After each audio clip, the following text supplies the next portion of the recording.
Hey guys, welcome back to the studio. If you don't know me, my name is Leah and I'm a full-time collage artist. Today we're talking about how to price your art. I sell pieces on my website, in art fairs, and as commissions as well. I've been selling my art now for over 5 years and I've kind of come up with a formula that works for selling my art, and I hope that it helps you in selling your own. Whether you're just starting out or you're a primed artist, this video is for you. I will talk about all the different things that you need to know to ensure that you're selling the most art at the right price. Now, for beginners, you're often underselling your works, and for those who are seasoned, sometimes you're just not sure what the right price would be. When starting out, it's extremely easy to say, oh, well, no one's going to pay that crazy price for it. Let's drop it down. But your art, even at the early stages, has a lot of value. When you're first starting out, it's okay to price your work a little lower so that you get the experience that you're looking for, visibility, and even sales. But there's a difference between having low prices and being underpriced. And for seasoned artists, you've worked very hard at your practice and honed in on your craft. You have series of artworks. And your prices, they should reflect that. My favorite method, and I think it works across all mediums, is the square inch method. Let's say you have a piece that's 16 inches by 20 inches. That's 320 square inches. As a beginner, your prices could be 50 cents per square inch. They could be $1 per square inch. They could be even more than that if you choose to. I think when I started out, I was doing $1.20 per inch. Then once you become more seasoned, you can raise your prices slowly and eventually be at the $2 to $3, even more than that, as you progress your art. So now all of a sudden, a 16 by 20 inch piece is going to be $960 instead of the $320. This method is a little bit more difficult because if you have a piece that's 2 by 2 square inches, you're not going to be selling a piece for $4, for example. So I highly recommend that you have a base level at least, something that would be the minimum amount possible. This, for example, could be a 4 by 6 piece, always being $60 as an example. Think about what this would be for your own pieces, but I don't want you to be undercharging as we talked about before. And this happens a lot with the smallest pieces. I do think it's great to have a good range of sizes and different price points so that people have the option to purchase at any price point. You want to take into consideration how well your pieces are selling at the price that they're currently at, the cost of living, the cost of materials, and as well how you're improving as an artist. Figure out what your baseline is from going from beginner to intermediate or intermediate to expert. I think for the first 3 years, it's okay to keep your prices more low and try to sell as much as possible to, as we said before, get testimonials and be able to get more eyes on your work. And honestly, looking back, I've priced my work a little higher now. And honestly, I have so many pieces now that are built up. So it depends on if the price is right for you and your audience. There's definitely a price that people are willing to pay if they love your work. But if you want to sell more and you create a lot of art as an artist, you're going to want to price those a little bit lower so that you keep up with your inventory. There's nothing worse than having a closet full of old pieces that haven't sold. So now, even if you have those methods in place and you're thinking about them and how they apply to you and you're like, I don't know if any of this applies to me, the best thing that you can do is go in person to shows and see what other people are pricing theirs at. Call it field research. The best ones to find for these are the ones that are group shows that are for beginners to intermediate. For example, if you're a beginner, if you're an expert, I think you'll already have this figured out for your pricing. And if you don't have access to galleries, I know that that's possible. Find artists online that remind you of yourself and check out their website. Most artists will have their pricing all over their website. And if they don't and you're interested, you can always reach out to them and ask them that question. I'm sure they would love to tell you. Looking back at my first show, it was in 2020 and I did a duo show with one of my friends and it was quite incredible. We almost sold out everything in the entire show, which is crazy to think. But that said, I think it shows that almost both of our prices were probably too low for what they should have been. I'll also say on that one, I think we hit a perfect time where people were at home looking for house improvements. So it kind of hit this perfect target audience moment. But I do think that we both could have made a lot more money if we had priced our art accordingly. At that show, my least expensive piece was $60 for a 4 by 6 in a tiny little frame. It was so cute. And I think the most expensive one for collage was a 14 by 18, and I think I sold it for $320. That said, I had paintings at the time, and the big ones did not sell, so I think I overpriced the paintings and undersold the collage, which makes sense because at the time I wasn't really sure if people were even going to buy the collages. But to my surprise, they all sold. Now, we lightly touched on time before, but we're going to talk about time and materials and factoring that into your artwork. This is the upfront cost that it takes to make your art. For painters, this talks about the wood panel that you would do it on, the canvas potentially, the brushes, the paint, all of those things that go into it. For collage artists like myself, that's the magazine collection, the glue, the scissors, and the papers. And sometimes in my case, the resin and wood. For ceramicists, this is going to be the clay, the glaze, and the kiln time. And then you have to factor in the most important part, which is the creativity and the time it takes to make it. If you're not really liking this idea of going per square inch, maybe it's better to do your time and materials. Figure out an hourly rate that works for you and is something that you'd be proud to call your hourly rate. As we talked about a little bit before, but try to time yourself from the beginning point to the end point. And I know that this is kind of hard because a lot of the time I work on different things at the same time. But what would one piece equate for time? With that all factored in, then you need to decide if this is an amount that people are willing to pay for it.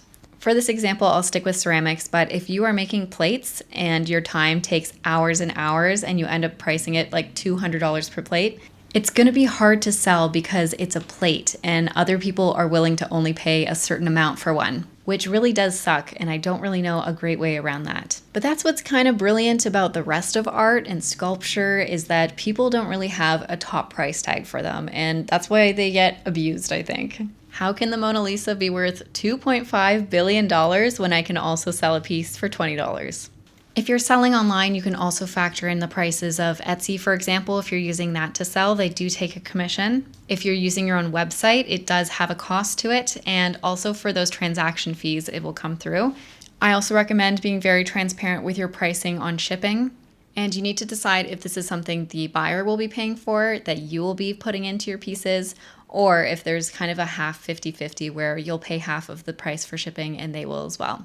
This could be a whole other video in itself, but selling online creates a huge environment, right? Now it's the whole world that could buy your piece versus just your local market. So it does expand your network, but you usually have to take a little bit of a cut for the online pieces. So decide if you're ready for that or not. Are there also other costs that you haven't thought about? For me, I do works on paper, so I'm going to need to frame them most likely unless the person is okay to take it frameless. Or, for example, a piece on wood with resin takes a lot longer for me than it does to frame something.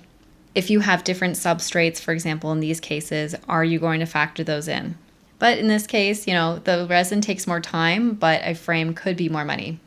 So let's quickly talk about finishing an artwork, which I do have a video for and I'll link below and here. I personally like framing my works no matter what, if I can. I feel like when you pay a lot for an artwork, you want it to be able to be framed and put on your wall immediately. And framing can cost a lot if they don't know where to go. But if you've ever been to a professional framer, you know that they cost an arm and a leg. So this is why I like to stick to standard sizes if I can. 8x10, 11x14, 16x20, etc. It keeps the cost down, which is great, but I also have another secret that is good if you do not like working on standard sizes. Instead of getting custom frames, which can be extremely expensive, I highly recommend doing custom matting. Custom mattings could be 1/10 of the price of what custom framing can be, and you can find a frame kind of anywhere. Since I use vintage papers, I do like to get vintage frames, and then I will get the custom matting to fit into it. This means I'm always on the hunt for frames though. Custom matting can also be very fun because you can add colored matting to your piece, and that could be a very fun, personal touch that you add to all of your pieces. If you paint on canvas, you will quickly learn that a stretch canvas is a very expensive cost, and it's very delicate and very easy to break. It's not the best option. A lot of people like to send them rolled and then have them assembled later. If you can find someone in that country that you're shipping to that can assemble it for them, I would highly recommend just adding that as an assembly cost. It's something that if I was a buyer would be very difficult for me to understand even how to get that done. And you can charge extra for this.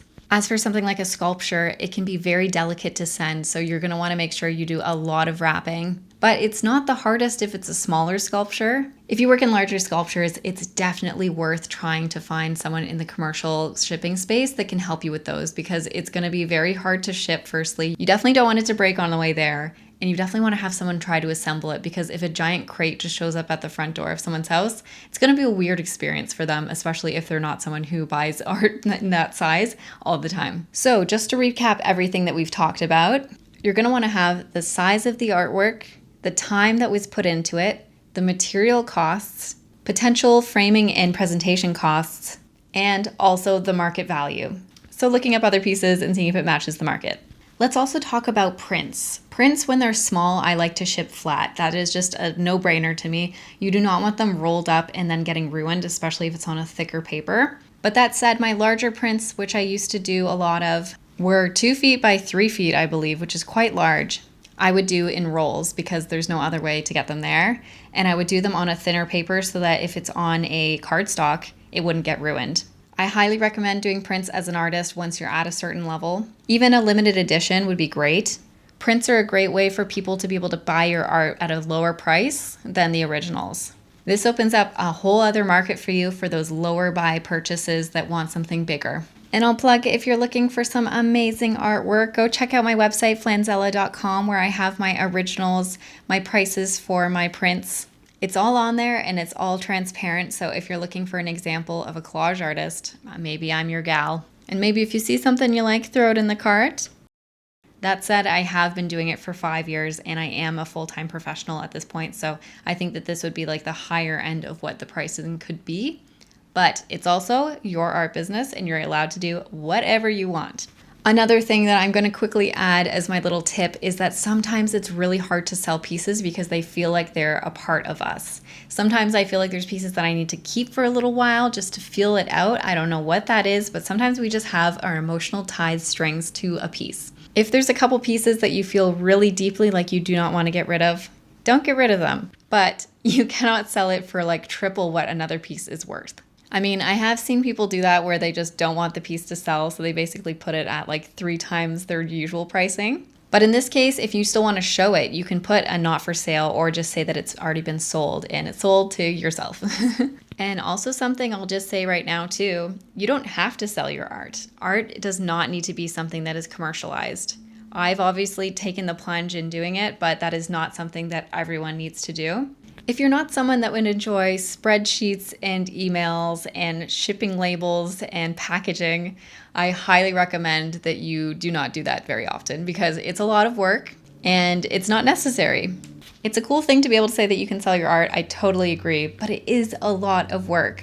Not to get political, but it is political. We do live in a capitalist society that tells us that our things need worth, and to have worth and to keep continuing to do it, we need to sell things. But that's simply not the case. You can do something because you just enjoy it, and that's enough. But if you're watching this, I'm sure it means that you already had your first sale, and for that, I'm very proud of you. So I really hope that this made you feel more confident about how you're going to price your artwork moving forward. If you have any questions or have figured out your pricing, I would love to hear about it below. There's so many different methods, and I would love for this to be a resource for all of us to share. And I've linked some videos below that I think will be super helpful for you if you want to make art prints. And if you're looking to finish your artworks correctly, subscribe if you haven't, share this with a friend, and I will see you very soon, I'm sure. Thank you so much for listening. Bye.